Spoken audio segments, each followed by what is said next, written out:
Welcome back, everybody.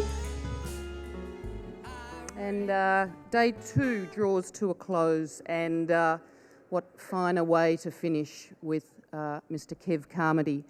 My reference point by way of introduction for Kev is his 2007 album, Cannot Buy My Soul, which is a 2-disc album of 16 of Kev's tracks that he does, his originals. And the second disc is a whole bunch of interpretations by the likes of Augie March, The Drones, Tex Perkins, Missy Higgins, Dan Sultan, and Paul Kelly, who I think it was his inspiration and concept to bring those artists in to try and bring Kev's works to a wider audience. So a kindly work colleague at APRA sent me the CD, knew that I'd love it, so she was completely spot on, thanks Kirsty Rivers. And so if Paul's concept was to bring it to a wider audience, and that wider audience was me, then his work was done. That's the album that I discovered the song Droving Woman, which at 21 verses and 9 minutes, I think is a rare and extraordinary work of storytelling. It has this complete narrative. You feel like at the end of the 21st verse that you know the characters intimately, and it's all set against this harsh Australian landscape. Ben Gook, a journalist, has said of Kev, Carmody has a peerless talent for consistently turning a deeply felt political cause into a deeply felt story of people and places, and I think that's what he does. Kev today is interviewed by collaborator and filmmaker Brendan Fletcher. Brendan co-wrote and staged, directed Cannot Buy My Soul, the stage show with Kev. He's also, his first feature film, Mad Bastards, was officially selected for the 2011 Sundance Film Festival.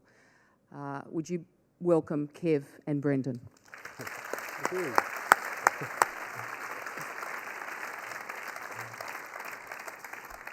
Thanks, Sally, and thanks everyone for coming. End of the day today. Want to say good day, Kev? Or?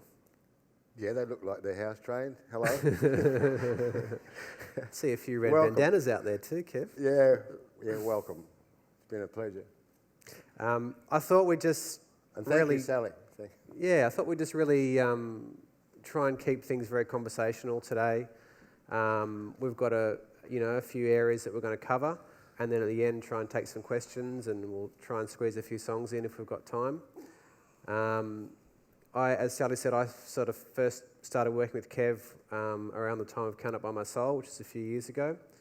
And, having spent time with Kev, been able to sort of, get a feel for the stories of his life behind his music. And I think, you can't talk about the music of Kev Carmody without actually talking about his life. So I'm going to start at the age of 4 years old, which, as legend has it, is when Kev started riding a horse, and more than just riding a horse, but actually working on the droving camps. And I just wonder if, Kev, if you could start by telling us a little bit about those early years with you and your family when you were very much kind of working the land, because I know there's a lot of songs, the one that Sally mentioned, Droving Woman, there's a lot of songs from Kev's body of work that come from that time in his life, which is not a time I think we hear that much of in Australian history. So do you want to talk a bit about those years for us, Kev?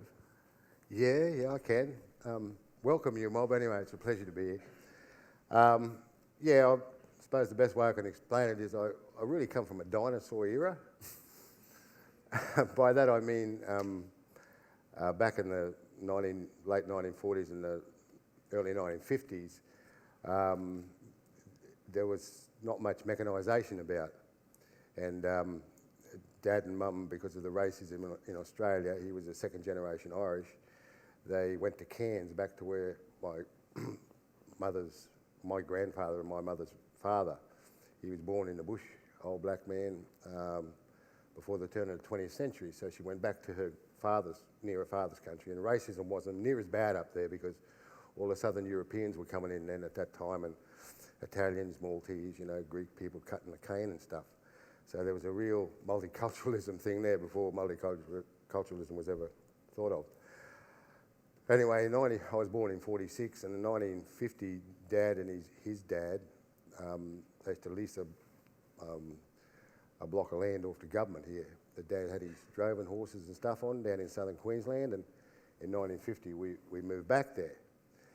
And I was about 4-year-old then, and my brother was 9 months old. And, first thing I got to do, I suppose, was they put me on a horse. Dad put me on a horse, and I don't mean My Little Pony. I mean, I was helping to hold the cattle on the big water holes, and they had huge stations them days, and the men would muster in and, to take the cattle and brand them and whatnot. And I didn't go to school until I was 10. So my intellect, when I say I come from a dinosaur era, was totally socially engineered in, hey, what was that? Wasn't me. Some buggers paid the electricity.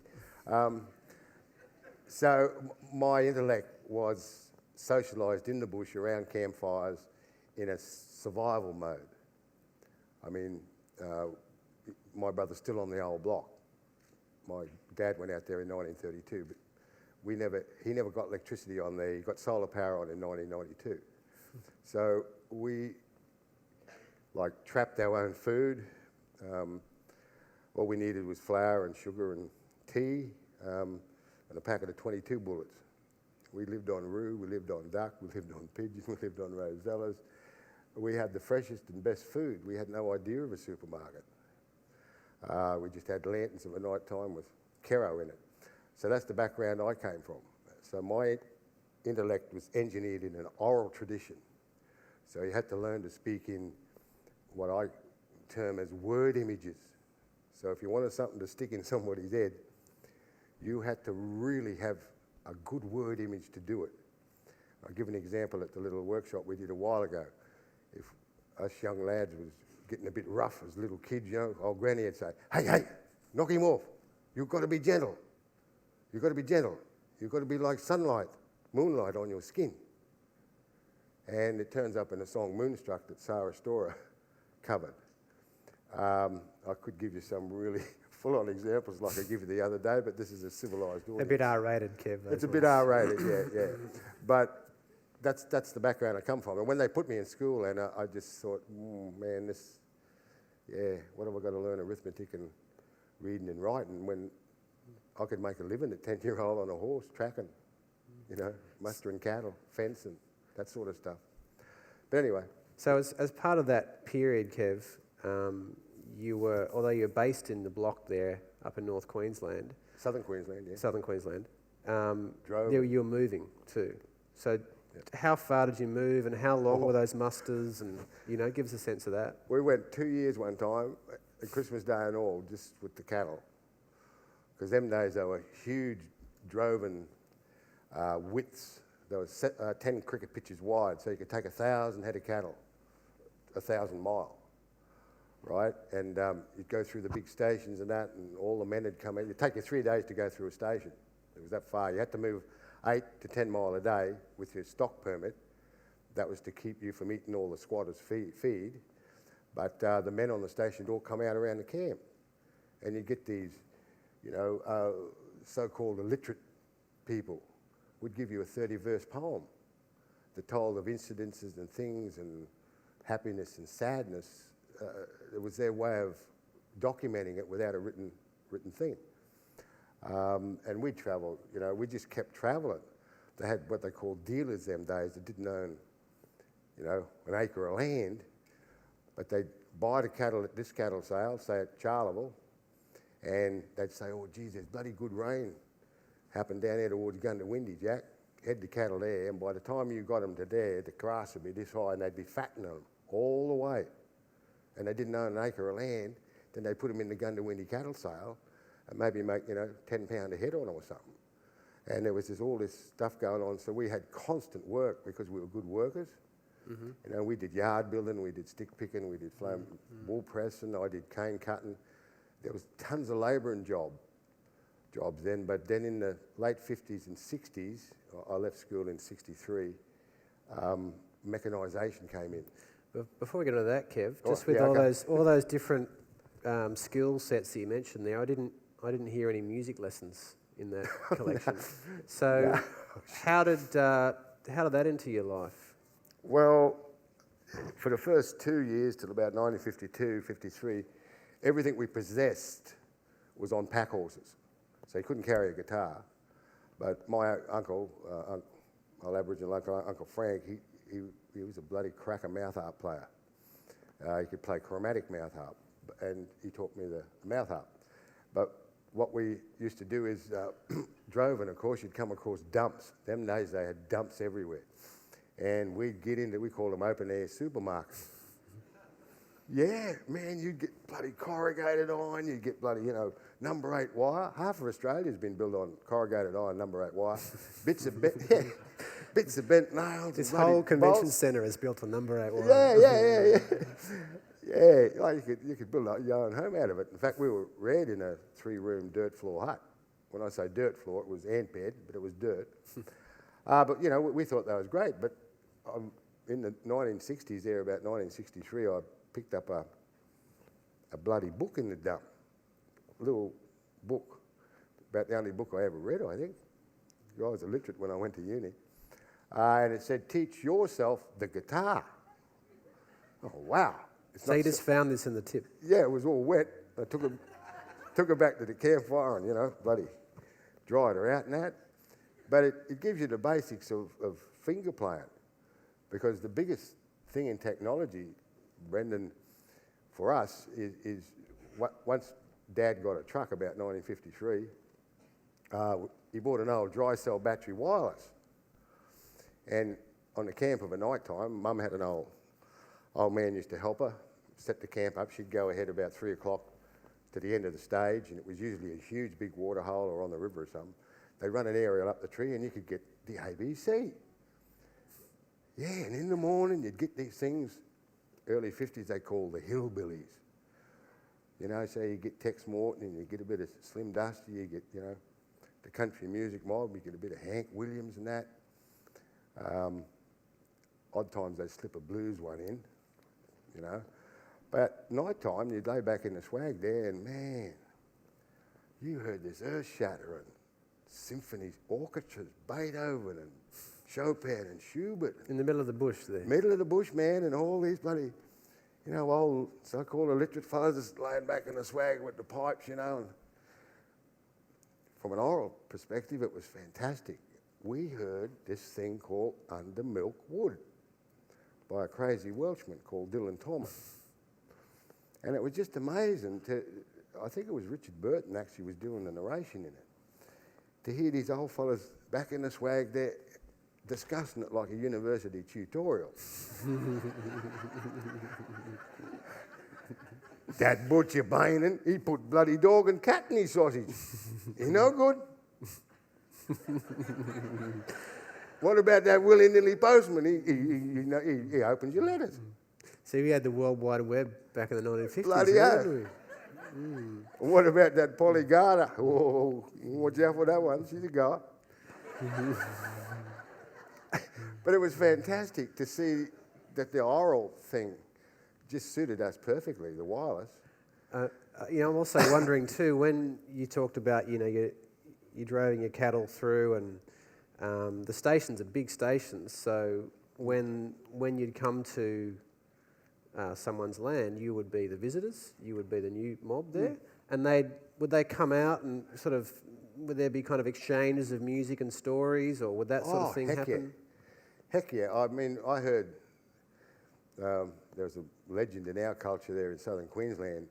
He was known as Youngie Doug, but his real name was Dougie Young, and blackfellow way you call him Youngie Doug. But he wrote things like the land where the crow flies backwards and the pelican builds his nest. And he was born in Mitchell and he moved down to Wilcannia, New South Wales later on. But luckily somebody sat him down in the early 60s at a kitchen table with a little cassette recorder and recorded him. But we heard those songs around the fires years before they ever sort of made it on a CD or whatever. And was that part of like a social scene, a social interaction? Was that what all that was about? Yep. And it was a big grapevine information. The mailman, come through and he'd travel 500 or 600 miles delivering the mail and stuff like that. And he'd drop off the, week-old papers to us and stuff like that and tell us what was going on upriver or downriver. It was a bit like the Bold and Beautiful. He'd tell you all the goss that was going on, sort of thing. And if you look at the map of Australia, from the Western Kimberleys right across the Northern Territory, the Northern Territory drovers usually brought them right across to Urundangi and Camberwell on the Queensland border there at the Isa.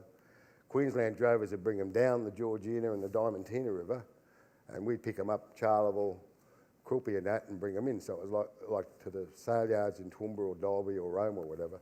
And it was like a big Z right across Australia. And we knew what was going on the ground, on the VRD, Victoria River Down Station, or stuff in the Kimberleys. We knew it from the drover network that we had our own internet then. Were there many people playing their own songs as part of that sort of culture? Heck yeah. And sometimes, like the first guitar we got, of course, the first strings that breaks the bottom too. So you get a lot of bass runs in my sort of stuff because sort of thing. And if we broke up here, well, being good fencers, we used to do a lot of fencing, contract fencing. You just put a number 8. Number 8 wire? Yeah, just a number 8 knot in it, so you could still keep using the string. No worries. Yeah. Well, listen, there's plenty of songs that I feel like could have come from that period. But do you want to pick one and play it for us? Tell us a bit about it, Kev. Well, with a voice like I tell you what, that was a great little workshop we did. Boy, if I had voices like that, I'd be making money. Yeah, and they got all their songs written and everything. Well, you did pick one, didn't you? Oh. Yeah, well, it's just the same old chord progression sort of thing. And again, I'm in the process now of actually, the family's got onto me and said, look, Dad, you've got to sit down and record some of those songs that have never been recorded. I've got a couple of hundred of them. So, running back to 1967. So I've just sat down and whacked down about 50 of them, right?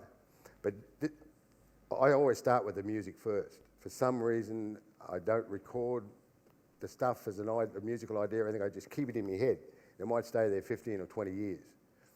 And this particular song is the only one that I actually wrote the words down on a droving camp in 1968. And I got an old cereal packet, inside of a cereal packet, and wrote it with a pencil, laying in a swag, looking up at the infinity of the night sky, Just a gorgeous, gorgeous, you're a little Homo sapien here, out in the middle of this just vast expanse of the universe underneath this thing. And I just wrote down things that moved my spirit at that time, not my bowels. And our first son had been born in 1967, and I wrote it in 68, and he doesn't know this yet. Actually, yeah, you're the first to know. He's actually in the second verse. I've been moved by the crying of the newborn. See, because he was a great baby, but boy, when he bellowed at 2:30 in the morning, man, he's like a bloody scrub bull in a bloody small yard. So, and it's just the same old chord progression with some funny little bits in it. I'll just give you the chords, seeing that you're all songwriters. I just like that one. Should be just E minor, but it's not. It's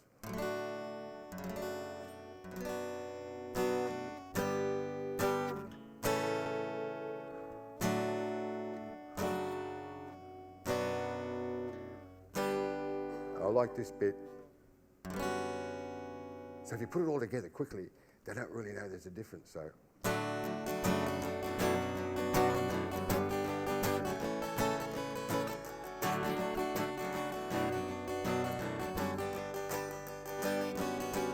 I've been moved by the wind upon the waters and the shadows as the leaves are blown.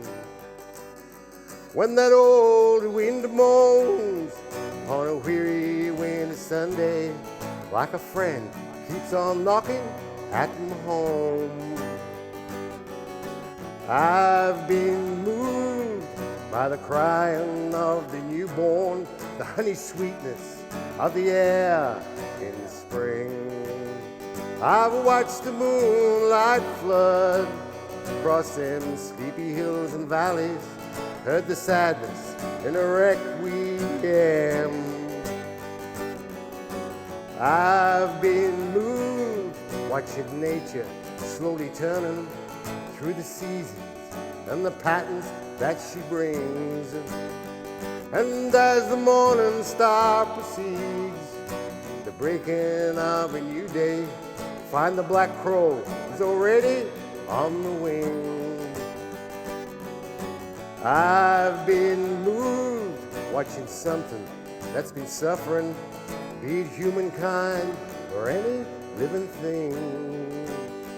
And from the fury of the storm, the old parched ground is reborn, and the desert's blooms that satisfy the king. I've been moved by the tireless sea churning, or them scarlets of an inland dusk. Oh, when a close friend has died, and I've turned away and cried as they laid him down, shoveled in the dust. I've been moved.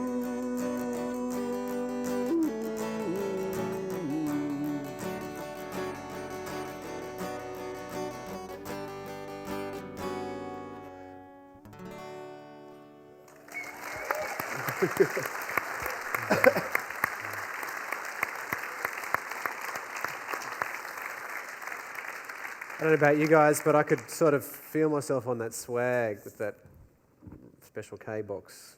Didn't have Special K them days. I bet. I'm wondering, Kev, as part of that time when you're moving through the land, you know, this is 50 years ago, 60 years ago,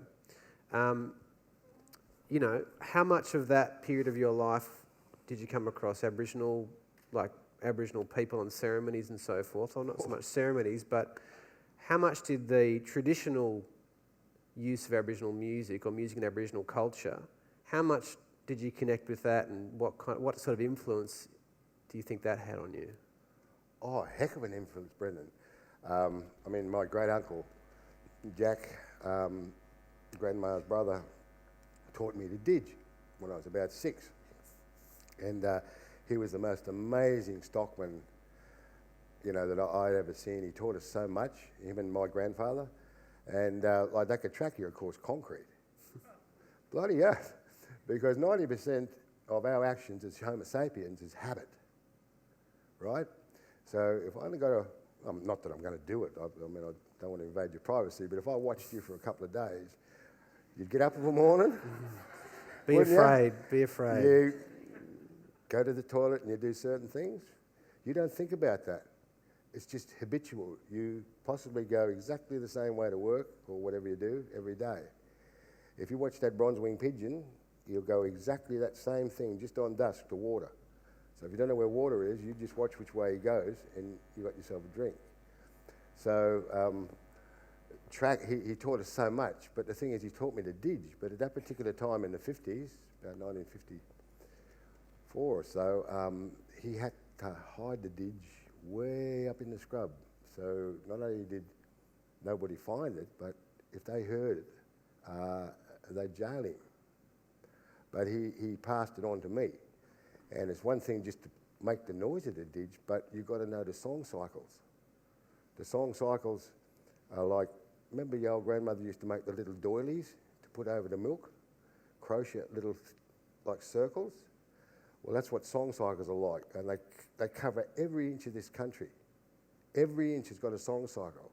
Song cycle of the brog, a song cycle of dingo, song cycle of crocodile, and they're all interconnected, song cycle of the moon. So all the song cycles are put together into a huge song line that runs for thousands of miles. Like there's one runs from Mornington Island, down past Mount Isa, straight down the Georgiana River, past the eastern side of the Simpson Desert and winds up at Port Augusta.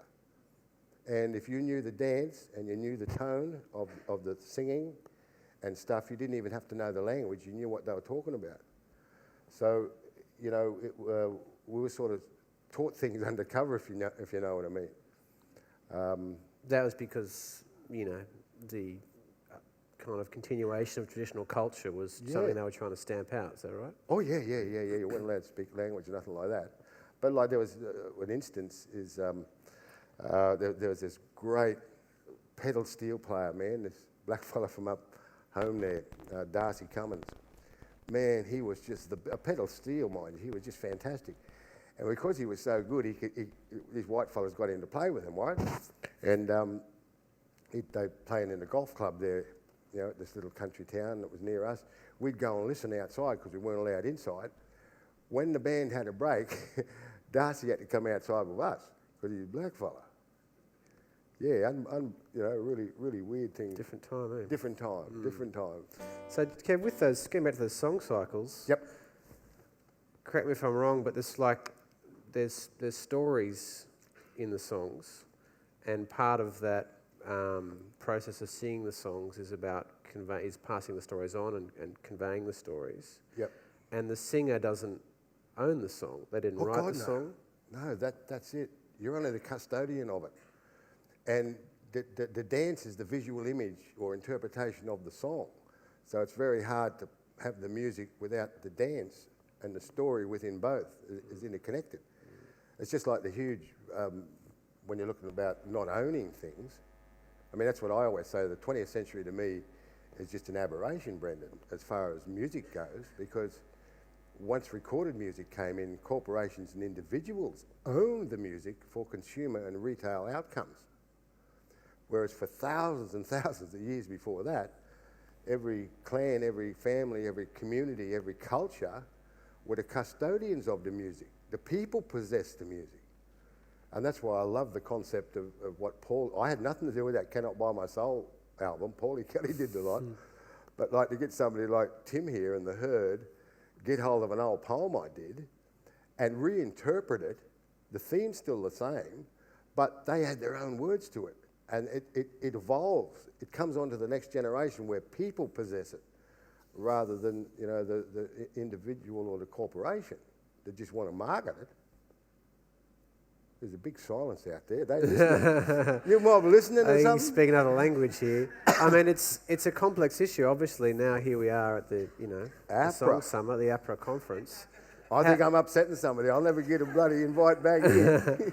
How do you feel about, you know, about your own music? Do you feel the need to own that, or how do you feel when other people play it and all that sort of stuff? How do you, how much attached to you are you to your music? Oh, I'd love all of you to grab hold of it and show me how I should have did it. That's what Tim and the Herd did, you know, and Last Connection and Flamin', you know, Missy Higgins and Bernard Fanning and Johnny Butler and that.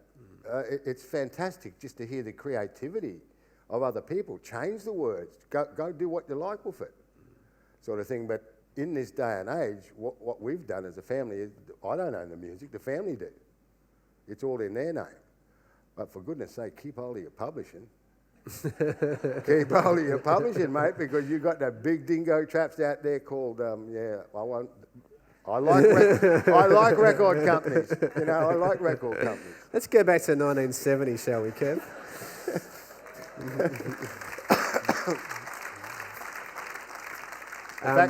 In fact, I'm going to have to jack up to a few of them shortly because we've got these 4 bloody albums coming out in one hit. So,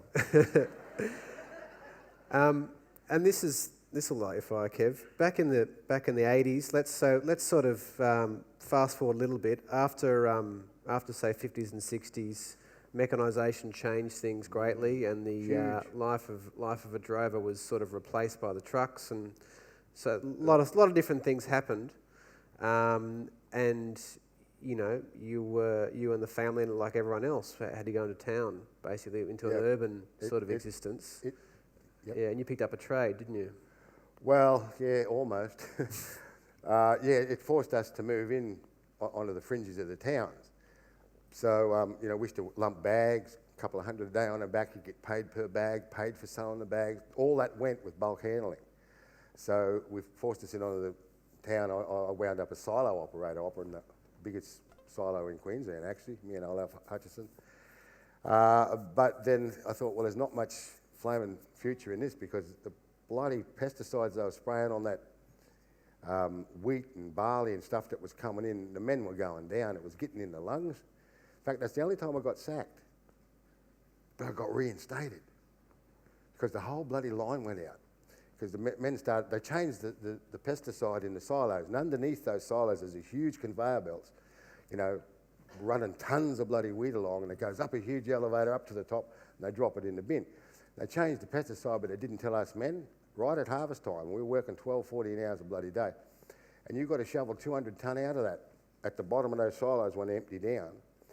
And I was the boss bloke. We put the bloody men in, and next thing, old Sherman went down, and you had to carry him on your shoulders up the ladder, and then throw him out at ground level, and he's turning purple. And I woke up straight away. It was this, must have been this new bloody pesticide they had because we couldn't breathe in there. We found out later that they changed it from from malathion to Vapona, this other insecticide, that was 10 times more powerful, but they didn't tell us. And it attacks the insect's respiratory system. So they sacked me on the spot because they got bloody trucks lined up 2K long trying to get in the silo because I pulled the men out and said we're not going in there. And anyway, they had to reinstate me because they couldn't, the whole line went on strike. Yeah. Well, you're sort of leading us on to what is sort of another phase, I suppose, in your life and your music is, you know, what some reviewers might call protest music, but I don't know if that's the right word, to be honest. It's a nice little category. They put a tag on. Yeah, exactly. Negative tag. Protest. Yeah. Why don't you tell us from your point of view from those days in, you know, your boiler making, you know, welder, Toowoomba and so forth. Where was music in your life at that point? Well, you know, I swept the floor of a welding shed for 9 months, and the old boiler makers taught me how to weld in the lunch hour. So I got put on as a second-class welder. It was better than bloody in the silos. But I had to move into a place, 180 men worked in this huge shed. We made every part for Mack Truck Australia in Toowoomba, a place called Toowoomba, just in from Brisbane, the city there. And there was nothing happening in the town. So Thursday night, we set up a little collective music thing. And it was called a folk club, but we had punk bands and everything used to turn up. But the thing is, you had to play acoustic. That's the first thing. And the second thing is, it had to be your own song or your own poem or your own story. We didn't want cover versions of nothing. So you get all these punk bands, you know, that were just into the 70s, man, full on acoustic guitars. And I had a big old Vase amp, you know, that we used as the PA. It had 4 big speakers in it. We used to sit it up on a beer table. And we'd have 200 or 300 people jammed in this little grotty pub because only the grotty pub would let us play because they weren't making money. But on Thursday night, they'd get a heap of money. And these punk bands, one mob was called Cam and the Cattle. And they used to do stuff called psycho strumming. I don't know what they were taking, but it was wild music. They never used to tune the guitars, so you just get sort of thing. Then there was another mob called Sad Cases. Full on politicals, because you're in the Bjelke Peterson era, mate. 3 people in one spot at one time constitute an illegal assembly. And us mob in the welding shed thought, Jesus, make it hard for families to shop on a Saturday morning. Same reaction. That's exactly what we said. But anyway, there was another punk group used to come down, and they were called Brian. Remember Monty Python? Well, one week the posters would go up all around, and they were full on politics too. Posters would go up all around Toowoomba. Biggest National Party electorate in Queensland. 4 of them met in Toowoomba. Bjelke Peterson Stronghold, most right-wing newspaper in Australia. And one week they'd be Brian and the single mothers. 2 weeks later it'd be Brian and the Housing Commission. And then poor old Lord Mountbatten run into trouble with the IRA, and they blew him up. Poor fella. And for the next 3 months it was Brian and bits of Mountbatten. Toowoomba Chronicle. end of civilization as we know it. So we used to have little protests, right? And you could have your protest in the park. The moment your toe hit that road, the policemen would have you. And there'd be about 50 of us, max, with 200 policemen. They'd call them in from Gundawindi and Roma and Dalby and that, to protect us, of course. And they'd ring me up the night before and say, oh, Kev, we got a little protest on tomorrow. Can you bring the guitar down? And I wouldn't have time to make up a whole song, so I'd just get an old tune I thought people knew and just put Queensland words to it. Yeah. So did you consider yourself a musician at that time? No, I'm still not. I'm still not. Were you recording any of your songs? No. Never recorded until 1987. Right. But there was a lot come out of that By era. which point you were 41 years old. Yeah, I was about that. Yeah. And how did it feel when you actually had your first CD and your songs on the radio? It's a long way from under that swag. Yeah, well, when you say recording, what used to happen was that, thank goodness, in Australia, the community radio station started.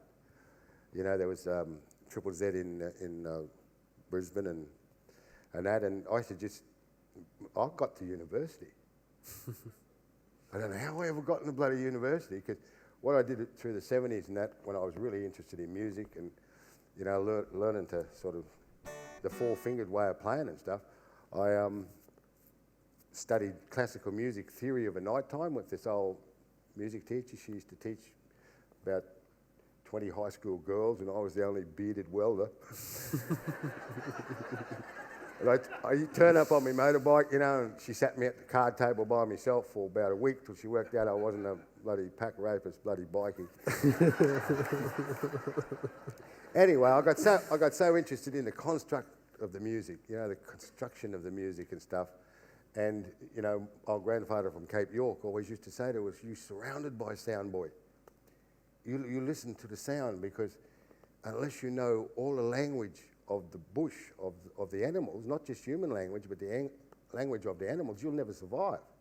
If you don't know their alarm calls and their mating calls and stuff like that, you never eat. Because he was an old man, So I went into classical music with that idea that sound was all around me, the sound of the wind in the leaf, the rain on the earth, the cry of the dingo, howl of the dingo and stuff. And I went out and I auditioned one afternoon at what became the University of Southern Queensland. They said, we don't have a classical guitar teacher of the standard we require, but I thought, oh yeah, what's this? You can take a 30-year course for 3 years music, and another course you can do is history, another one you can do is geography. I said, well, anything's better than the welding shed, so they put me on probo for 12 months. But as I said, I was illiterate, and I just said to the lecturers, look, I just told them straight out, the history fellas, look, I don't know how to do essays, I don't know how to write properly, I don't know all these ideologies and bloody ologies and isms and stuff. Can I bring my guitar into the history tutorial and I'll use an oral way of doing it? Oh yeah, they thought that was quaint. But it got me going. It was just like riding a push bike. Once I got going, thesis, argument, evidence, how they do at university stuff, for 6 months I actually got going. So the guitar helped me get started.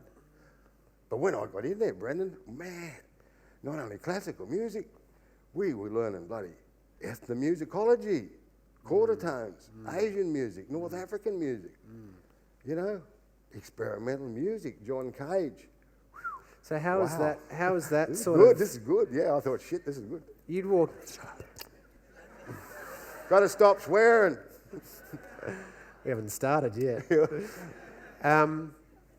You walked in, as you said, a kind of a bikey welder, and I'd just like to say that in 2008, Kev was awarded an honorary doctorate from the Queensland University. So he's probably the best qualified welder in the country, I'd say. I'm still only a second-class welder. because I'm doing a first-class job, but they're paying a second-class wage, see? Yeah. So what did that study of music teach you? I mean, you went in there, I presume, with a bunch of songs, a bunch of chords, and sort of a, you'd written songs by then. But what did it add? What did that intense study of music and music theory add to your repertoire?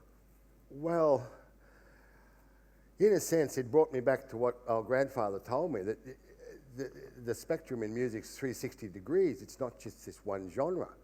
I mean, when I actually got started in the music industry, that they love having little categories to stick you in, because it's a marketing ploy. See, so okay, you play reggae, or no, you do hip hop, or you do rap, or no, you do blues, or you do R&B, or rock and roll. Whereas we can be all them things. We can be all them flaming things, and that's what I found, that it was like. And the other thing is, when I got to uni, I was supposed to be studying these three bloody things, but man, I read biology, I read mathematics, I read, physics. It was just great. I can imagine like a kaleidoscope, of kaleidoscope of knowledge and all that sort of stuff coming into your system. Which I think you can see in some of the songs. I was also interested that a lot of those songs, like, we've heard I've Been Moved, but a lot of those songs from what seems to be the droving years, when you look at the dates on the albums, they're written in the 60s, 70s, 80s, 90s. I just feel like they just keep coming up, So even while you're in that period, you took that with you? Is that fair to say? You took those early years with you? Yep, and that's what we've found. I've got a little studio that Andy runs in the bush up there where we live, about 4 hours out of Brisbane, and the words, the language has evolved so much since I wrote them in the late 60s and 70s, that I'm going to have a glossary for people to understand what I'm talking about. Things like dogs, bikes, and different other things, and navvies and fettlers and stuff like that. I wonder whether it might be good to hear that second song. The second song. Well, the thing is, getting back to the protest here, love that protest. It's got lovely negative tones about it, but it was people. Billy Bragg, who I've done a few gigs with, and Wilco have got together again, and they're doing some of Woody Guthrie's songs that are over 70-year-old. And as one reviewer said, what Woody was talking about 70 years ago is even more relevant now with the world financial crisis than it was in Woody's time, sort of thing. So songs live, right through generations, and keep people pass them on from. It's like. Had a yarn to Michelle Schock there last year, and she did a few songs. I just forget the name of the woman. She was an Appalachian mountain country woman in the 1930s in America, and coal mining area. And in fact, one of her tunes I used to use in the protests in the 70s in Queensland, and it's just you just hit your leg. Which side are you on, my friend? Which side are you on? Which side are you on, my friend? Which side are you on? Well, they say it up in Queensland, the union bashing's bad. I'd rather be a union man than a coalition scab. Well, and which side?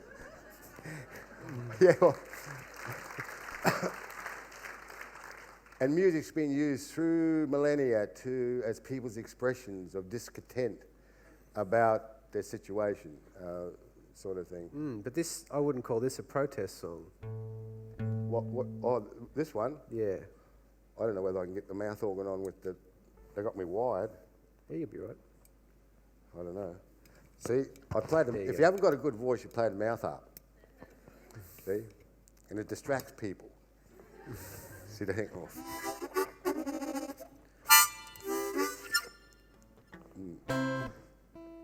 Yeah, you always want to keep your mouth up. We've got 14 grandkids. Always got to keep the mouth up, hidden from the little fellas.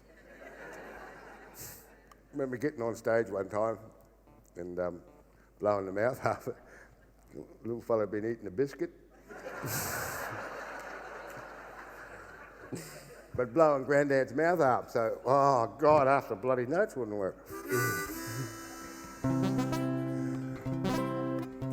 There's a buzz here. I got a lend of this guitar. Thank you very much.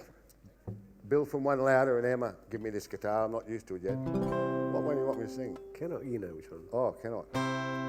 Yeah, well, I got to thinking one day, I used to squat at Queensland Uni, I should tell you that story too.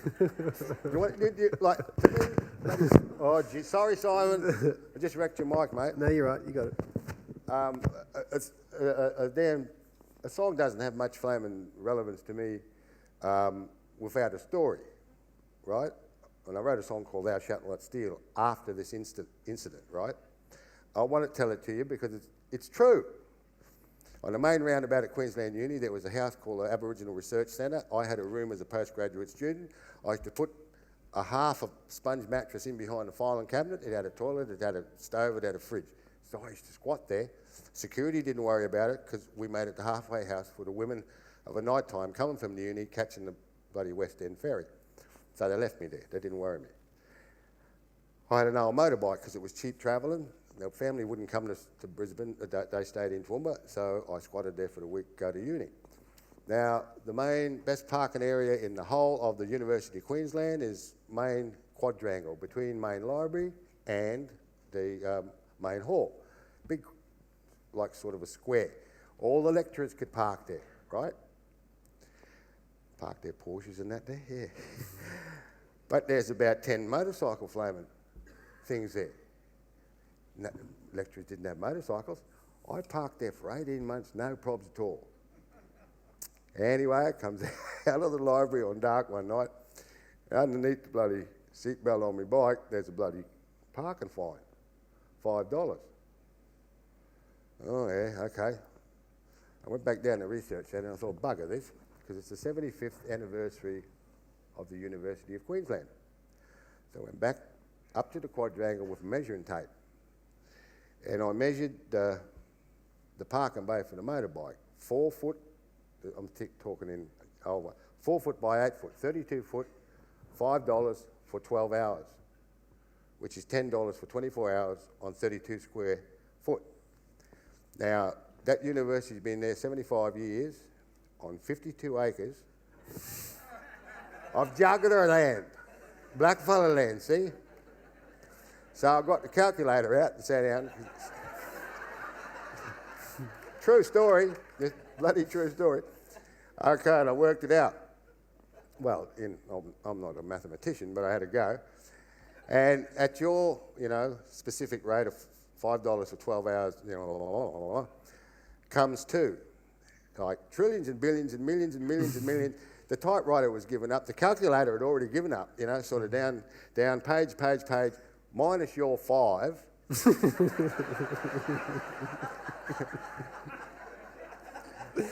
Equals, again, A4 pages of bloody zero, right down, 95. Yours sincerely, Kev Carmody. And you didn't have to need a stamp on it, you just stuck it in the Eternal Mail. And I had to send it to Mr. Parks and Gardens, because he was the fellow that hit me with the fine, right? Anyway, 2 weeks later, I got a letter back through the Eternal Mail that says, "Dear Mr. Carmody, fine is waived."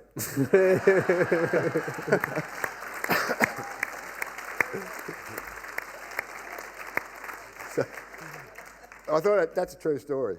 Yeah. So, if people stand up together and, and you use humour to do stuff, you can get your flaming point across. The main thing is we was always taught by old people, don't act as a victim. Don't act as a victim. It's their problem. They're the victim. So this is yeah.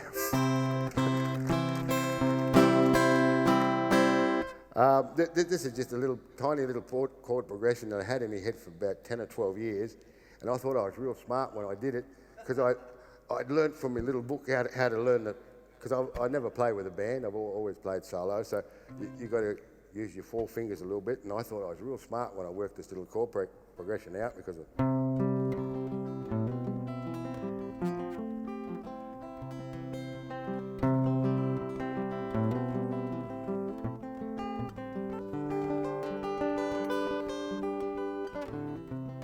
that's all it is.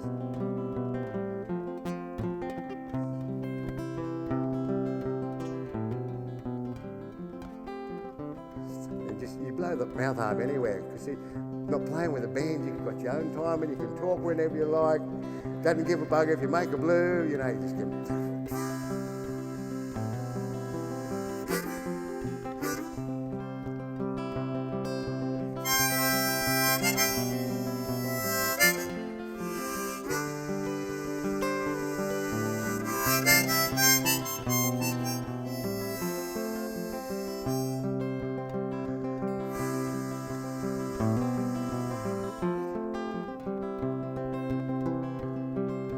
200 years us blacks were beaten down here, too long on the dole. My dignity I'm losing here, mentally I'm old. There's a system here that nails us, ain't we left out in the cold. Yeah, well, they took our life and liberty, friend, but they could not buy our soul.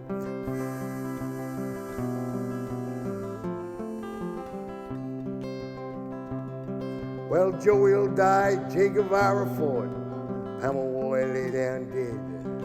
If a person speaks out critically here, you can get loaded down with lead. And how long can the majority wait for this story to unfold? Well, they took their life and liberty, friend, but they could not buy their soul.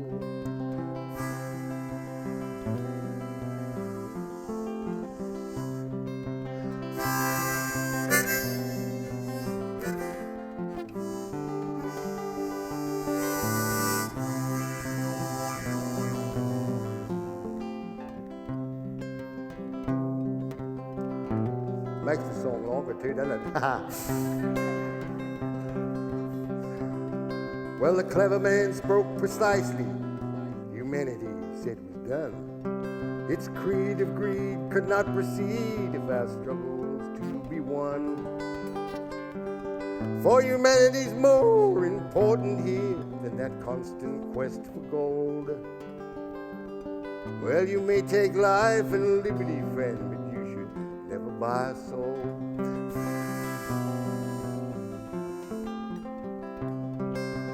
Thought I'd put a bit of Christianity into it, you know.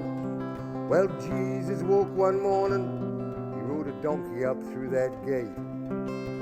He could see quite clearly why he's going to meet his fate. And the powers that be could see that he could not be bought or sold. Well, they took his life and liberty, friend, but they could not buy his soul.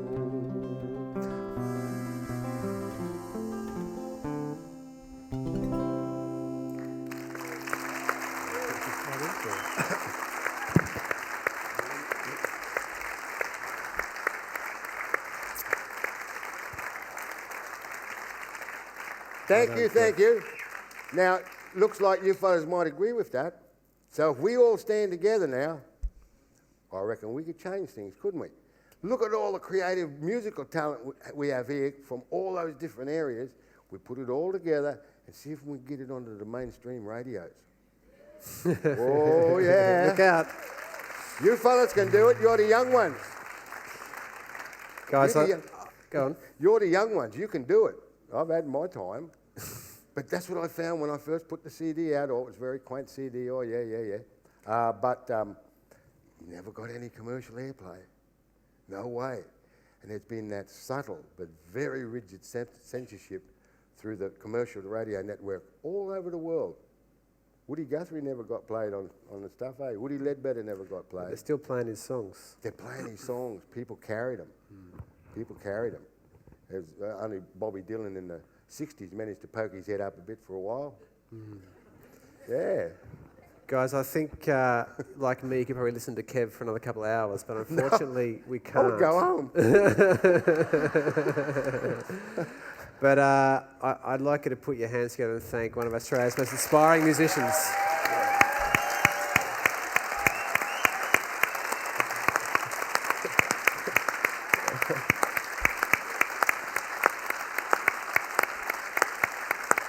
We finished the hour already.